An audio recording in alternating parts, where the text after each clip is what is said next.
안녕하세요. 닥터진의 병원 탈출 진행을 맡고 있는 의사 이진호입니다. 오늘은 비타민 K 실종 사건 2편 하겠습니다. 이거 잘 들으시면 여러분들이 골다공증에서 완치가 되실 수 있습니다. 골다공증은 불치병으로 여겨졌다고, 우리가 불치병이죠, 사실 지금까지 불치병이고, 골다공증 약을 먹어봐야 1년에 비스포스포네이트 같은 거 먹으면 한 0.2 정도 올라갑니다. 0.2 평균적으로. 실제적으로도 그렇고 논문에 나와 있는 것도 그렇고 0점이 올라가가지고 그게 죽기 전에 골다공증 정상이 되겠습니까? 정상 안 되지. 그리고 부작용이 있어가지고 3, 4년 정도 쓰면은 쉬어야 되는데 또 쉬면 또 그때 골절 생기고 또 이상한 형태의 그 비정형 골절도 생기고 하잖아요. 그러니까 이게 이 강의가 사실 굉장히 중요한 거니까 집중해서 잘 들으시고 자기 걸로 만드시면 굉장히 건강과 앞으로 오는 그 어떤 고령화 사회에서 본인뿐만 아니라 주변 가족들의 건강까지도 잘 챙길 수 있는 그런 훌륭한 지식이 될 수 있습니다. 그리고 여기저기 서칭 안 해보셔도 됩니다. 비타민 K와 칼슘의 역할을 보면은, 그러니까 뼈는 미네랄 중에 제일 많죠. 99%고 우리가 스트럭처라고 생각하죠. 그냥 뼈는 단단한 게 고정된 이미지를 갖고 있지만 실제로 얘가 숨쉬고 살아있는 조직이죠. 우리 몸에 이제 칼슘 농도도 조절하고 이런 역할을 하죠. 왜냐면 몸에서는 칼슘을 많이 필요로 해요. 그냥 심장이 뛰는데도 칼슘이 없으면 바로 심장이 멎어버리거든요. 그래서 칼슘이 부족하면 뼈에서 계속 끌어다 씁니다. 그러니까 칼슘이 필요한 상태가 몸에서 계속 지속이 된다. 뭔가 염증도 많고 몸이 산화돼 있고 몸에 암도 있고 그러면 칼슘이 더 부족하게 되겠죠. 칼슘은 그런 거를 도와주기 위해서 자기가 필요할 때 쓰이기 위해서 자꾸 빠져나가는 경향이 있습니다. 근데 그거를 막으려면 지용성 비타민 그룹들, 비타민 A, D, K2 이런 거, 그다음 미네랄들 여러 가지 있죠. 아연, 무슨 마그네슘, 붕손, 몰리브덴, 망간 여러 가지가 있어요. 이런 게 없으면은 이게 받쳐주지 않으면은 칼슘을 뼈에 저장할 수가 없어요. 그래서 칼슘제를 단일제로 아무리 먹어도 뼈에 침착이 되지 않고 그러니까 골다공증이 낫지 않습니다. 오히려 혈관에 쌓이고 요로결석, 신결석 이런 걸 일으키는 거죠. 이거는 그 칼슘의 생리를 우리가 모르고 칼슘제만 먹어서 그렇습니다. 요거를 잘 이해하면 뼈의 골다공증 올릴 수가 있어요.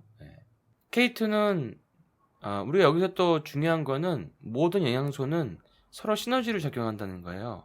그러니까 단열제제를 먹지 말고 같이 먹는 게 중요하다는 게 굉장히 중요한 거죠. 자, 비타민 K는 칼슘이 원래 있을 뼈와 치아로 인도하는 특정 단백질을 활성화시키고, 그러니까 칼슘이 있지 않아야 될 곳들, 혈관 속, 어떤 신장, 결석 이런 거, 그다음에 다른 연조직의 석회화 이런 거, 그런데 딴 데가 있지 않고 그런 걸 빼내가지고 뼈에다 갖다 집어넣는 역할을 해요. 그러니까 엄청 중요한 거죠. 그러니까 K2를 안 먹기 시작하면은 몸에 이상한 일들이 벌어지는 거죠. 뼈가 아닌 연조직에 칼슘이 있으면 해롭고 필요로 하는 곳으로 가야 하는데 이 중요한 기능이 수많은 질병뿐 아니라 미병 상태의 증상 및 통증으로부터 우리를 보여준다. 이 중요한 기능이란 거는 K2의 기능이죠. 필요한 곳으로 가게 하는 그 기능, 칼슘을. 그게 이제 어떤 다리 쥐나는 거, 경련, 편두통, 생리통 이런 것들, 그 다음에 부정맥 이런 것들, 그 다음에 관절통, 근육통 같은 것들, 눈 주변, 얼굴 근육 떨리는 거, 이런 근육이 알 수 없이 떨리는 것들, 이런 미병 상태에서도 우리를 구해줄 수 있다, 도와줄 수 있다. K2가 있으면. K2의 이런 점을 다시 한번 정리해 보겠습니다. 노화를 예방한다. 그 다음에 심장질환을 좋게 한다. 관상동맥의 위험성과 사망률을 감소시킨다. 그 다음에 동맥경화증을 예방하고 혈관 석회를 억제한다. 왜 여기 있는 석회를 빼다가 뼈에다 집어넣으니까 그렇죠. 골다공증을 좋게 한다. K2만 써도 골다공증이 올라갑니다. 폐경 여성의 골밀도 감소를 방지하고 당연히 골반 골절 위험 부족할 때 골절이 되는 거죠. 그러니까 골절 위험성을 감소시키는 거죠. 그 다음에 뼈에다 칼슘을 갖다 집어넣어주는 오스테오칼신을 활성화시킨다. 알츠하이머, 치매를 예방해준다. 그 뇌를 악화시키는 산화 스트레스나 인슐린 저항성을 예방해준다. 주름살, 이거 중요한 거네요. 비타민 K2가 주름살을 좋게 한다. 그러니까 얼굴이 팽팽해진다. 그러니까 뼈가 좋으면 또 낫또 많이 먹으면 주름살이 없어지겠네요. 목초목은 기버터나 뭐 치즈 같은 거 먹으면 주름살이 없어지겠네요. 하지 정맥류가 좋아진다. 그것도 마찬가지로 다리 혈관, 정맥에도 칼슘이 석회화되어 있으면 그 정맥류가 생길 수 있습니다. 그래서 동맥뿐 아니라 동맥에 있는 석회를 빼내면 심장이 좋아지고 정맥에 있는 석회를 빼내면 하지 부종이나 하지 정맥류가 좋아지는 거죠. 당뇨를 좋게 하죠. 오스테오칼신을 좋게 하면 인슐린 합성과 민감성에 영향을 주기 때문에 당뇨가 떨어지죠. 그래서 저번에 뼈에 들어가 있는 미스테리한 물질 오스테오칼신 편에서 깡총깡총 뛰기만 해도 당활효소가 떨어지는 거 그게 있었죠. 근데 K2를 같이 먹으면 K2를 먹어야 오스테오칼신님이 활성화된다. 깡총깡총 뛰는 것도 좋지만 관절염도 좋아진다. 루마티스 관절염 환자의 관절 파괴를 예방한다. K2가. 그러니까 근골격 여기저기 아프고 쑤시고 그런 분들은 K2가 다 도움이 되는 거예요. 뼈도 약하고 쑤시고 아프고 연골 성장의 조기 석회화를 예방한다. 연골에서 석회화가 되는 걸 예방해준다. 연골이 이제 딱딱하게 굳는 거죠. 이런 것도 예방해준다. 당연히 칼슘을 빼다가 뼈에다 넣으니까 그렇죠. 연골에 염증이 많으면 석회가 되거든요. 뇌와 신경계, 당연히 혈관에 좋으니까 뇌졸중, 뇌화열 발작, 그다음에 단기적 산소 결핍으로 인한 뇌세포를 보호해주고 뇌신경세포 합성에 필요하고 동물 실험에서는 다발성 경화증의 경도를 감소시켰다. 그러니까 뇌신경계의 어떤 혈관 질환, 신경계도 보호하고 이런 적용이 있고, 자, 암에도 효과가 있어요. 비타민 K2를 고용량 복용하면 폐암과 전립선 암이 감소하고 전립선 암이 악화되는 것도 예방하고 실험실 상에서는 폐암과 백혈병 암세포도 파괴했다. 그리고 암세포로 분화되는 거를 얘네들이 감소시켜준다. 이렇게 되어 있습니다. 신장 질환은 특히 혈관이 석회화되면은 신장은 빨리 나빠지죠. 근데 K2가 있으면 석회화를 뽑아다가 빼주니까 신장에서 신장 질환을 예방할 수 있다. 그다음에 생식 임신에도 중요한데 이게 남성 호르몬 합성과 정자 합성에 또 정자의 생존에 영향을 미치고 그다음에 여성들의 어떤 재앙절개를 할 확률도 감소시켜주는 거예요. 진통도 줄여주고 굉장히 중요한 거죠. 그러니까 임신이 잘 된다고 돼 있어요. 태아 발달, 그러니까 얼굴이 이가 되게 고르게 나는 거 이런 것들에 중요하고 정상적인 치아 구조, 그 다음에 최적의 골격 발달, 성장에 중요하고 사춘기 어린이들은 비타민 K2 요구량이 증가합니다. 검사해보면 UCOC 검사해보면 굉장히 떨어져 있어요. 굉장히 높아요. UCOC가 활성화되지 않은 오스테오칼신이 굉장히 높게 나옵니다. 치아, 충치도 감소시켜주고 어떤 치아를 되게 건강하게 해준다. 왜냐하면 결국 이빨도 뼈니까. 자, 이런 게 비타민 K2의 이로운 점입니다. 일본의 후생 노동성은 MK4를 골다공증 치료제로 승인을 했어요. 이게 이제 아직은 나라들마다 허가 및 권장량이 굉장히 상이한데 일본은 골다공증 치료제로 승인을 했습니다. 그다음에 이거는 이제 K2 같은 경우는 K1은 와파린과 상충작용을 하지만 K2는 또 괜찮기 때문에 사실은 심각한 부작용이 없는 거예요. 굉장히 좋은 거죠. 부작용이 별로 없다는 거. 굉장한 장점입니다. K2와 골다공증 치료에 대한 논문을 보면은 불활성 오스테오칼신이 높으면 그러니까 칼신님이 활성화가 안 되면 K2가 낮고 왜냐하면 당연한 거죠. K2가 있어야 칼신님이 활성이 되니까 반대로 비타민 K2가 많으면 칼신님이 다 활성이 돼가지고 UCOC 불활성 오스테오칼신은 농도가 낮아진다. 검사해보면 알 수 있습니다.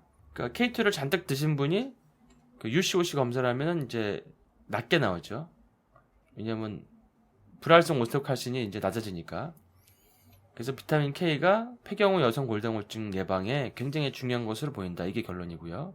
3년간 MK7을 복용한 폐경 여성의 골 손실 감소. 그러니까 3년 동안 MK7 나또에서 추출한 MK7을 먹으니까 골 밀도 및 골 강도 감소가 현격히 줄었다. 결과적으로 MK7의 섭취가 폐경 후 여성의 골 감소를 예방하는 데 도움이 된다. 당연한 얘기죠. 엄청 중요한 거죠. 올바른 칼슘 사용법은 뼈 창조자이자 심혈관 수호자인 비타민 K2를 잘 먹는 거. K2가 칼슘 섭취를 올바른 방향으로 이끌어낸다는 논문인데요. 칼슘제를 먹을 때 혈관벽이나 연조직에 칼슘 플라가 형성되어 심장질환 위험률이 증가하지만 비타민 K2가 있으면은 된다는 얘기예요. K2를 먹으면 된다. 칼슘을 먹더라도. 조금 질 떨어지는 칼슘을 먹어도 K2가 그거를 어느 정도 커버해 줄 수 있다는 거죠. 어떻게? K2가 K2 의존성 단백질인 매트릭스 GLA, 글라플로테인, 매트릭스 GLA 단백질, 그러니까 MGP를 활성화시키고 MGP가 플라그를 저해한다. 이런 이제 원리입니다. 그래서 그러면 더 좋게 하려면 좋은 칼슘 먹으면서 K2를 먹으면 더 좋아지겠죠. 더 좋아집니다. 한번 체험해 보세요. 엄청 좋아집니다. 오스테오칼슘은 이것도 질문하신 분들이 있었는데 두 가지가 있어요. 사실은 제가 뼛속에 있는 미스테리한 물질 편에서는 금액이 한 2만 원 정도 된다고 했는데 그 얘기가 요거예요.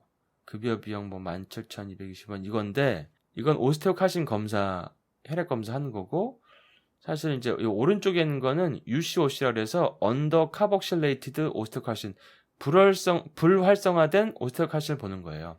이거는 기능학 검사죠. 기능학 검사는 비급여가 많죠. 시대를 앞서가서. 자, 급여, 비급여. 이거 차이를 볼게요. 그리고 가격 차이도 나요. UCOC 검사는 한 10만 원 정도 됩니다. 10만 원. 비싸죠. 어쩔 수 없어요. 검사비가 비싼 거는 뭐 제가 결정하는 게 아니니까. 자, 두 가지 검사를 비교해 보면 혈중 오스테오칼슘은 그냥 순환하고 있는 오스테오칼슘의 양을 측정하는 거예요. 그러니까 이거는 비스포스포네이트 효과 측정하기 위해서도 사용을 하는데 중요한 거는 오스테오칼슘의 양을 측정하는 거기 때문에 활성화됐는지 활성화되지 않았는지 이걸 알 수가 없어요. 그러니까 비타민 K2가 작용을 하는지 부족한지 아닌지를 알 수가 없는 거예요.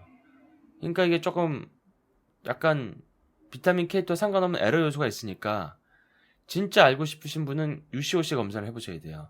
이걸 하면 이거는 비타민 K2에 활성화되지 않은 오스테오칼슘 양을 측정하는 거기 때문에 K2가 부족하구나라는 걸 알 수 있어요. 검사해보면 이게 엄청 부족한 분들이 있거든요. 그런 분들은 그 골다공증 검사만 하는 게 아니라 이 검사를 해서 같이 처방하는 경우도 있습니다. 그리고 성장이 필요한 학생들은 검사해보면 UCOC 검사하면 높게 나오는 경우에는 K2를 집중적으로 주면 키 크는데 도움이 많이 됩니다. 근데 검사 안 하고 그냥 같이 드세요 하는 경우도 많아요. 왜냐면 일반 식사에서 많이 매일같이 드시는 분이 별로 없기 때문에 K2를 그냥 드세요라고 하는 경우가 많습니다. 음식 알려드리고. 근데 이거를 난 한번 보고 싶다 하시는 분은 검사를 하셔도 돼요. 그래서 오늘은 K2 두 번째 편인데 짧은 시간이지만 굉장히 중요한 내용들을 담고 있고 이 내용들을 종합하시면 본인과 본인의 어떤 가족들의 가까운 분들의 사랑하는 분들의 골다공증을 완치할 수 있는 소중한 정보들인데 오늘은 검사까지 또 알아봤습니다. 그래서 K2에 대해서 좀 더 자세하게 한번 다뤘습니다. 앞에서 뭐 오스테오칼슘 편이나 뭐 기버터 편이나 이런 데서는 부분적으로 달아서 제가 일부러 따로 한번 달았으니까 이 K2나 A, D 이 세 가지 관계, 그 다음에 K2에 대해서 좀 더 깊은 이해를 가지시고 건강관리를 하셨으면 합니다. 오늘은 여기까지 하겠습니다.